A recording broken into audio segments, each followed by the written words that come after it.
One of the most critical responsibilities of a school community council is to evaluate data and create a school student achievement plan. Every public school in the state receives funds from the School and Institutional Trust Lands Administration. These funds come from annual dividends on millions of acres of land held in trust throughout Utah.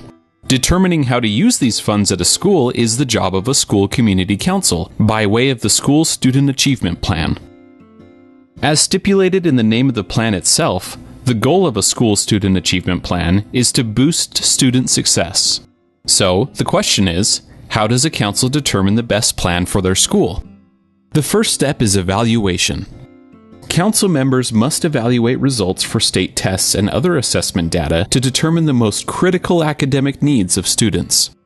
From there, the council selects one or more subject areas to focus the plan on.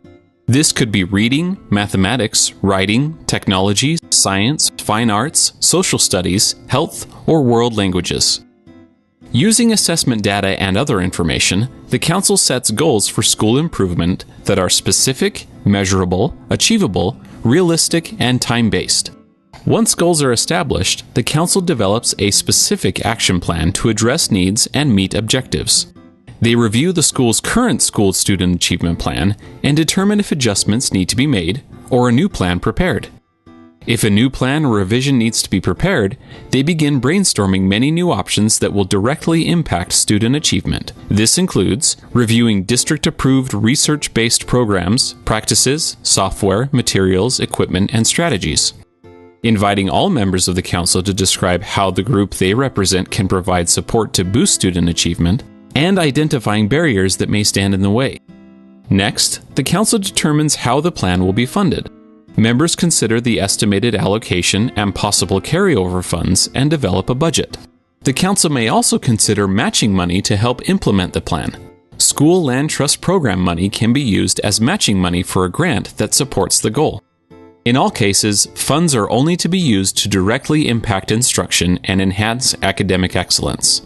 These expenditures may include workbooks, textbooks, professional development for educators, computer hardware or software, media center supplies, supplement funding for aides or specialists, study skills classes, academic field trips, credit recovery classes, classroom equipment and materials, or other tools for academic improvement.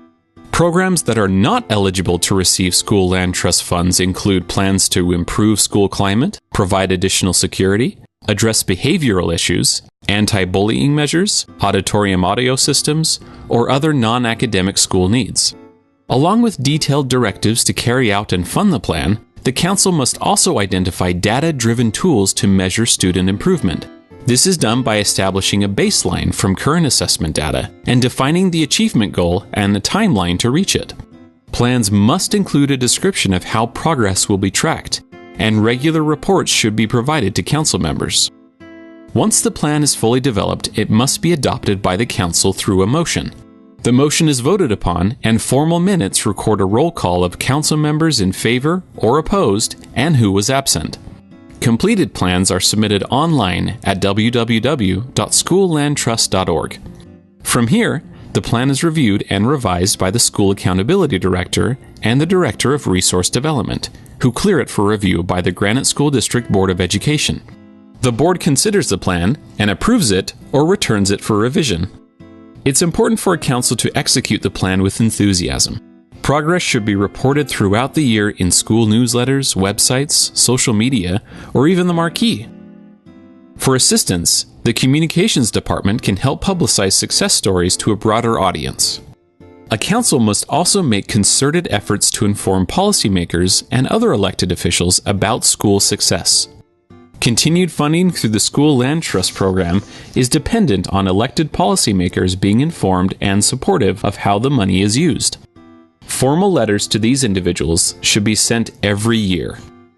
Since the process is a little complex, the best way to think about it is that a school community council is working on 3 school student achievement plans throughout a school year.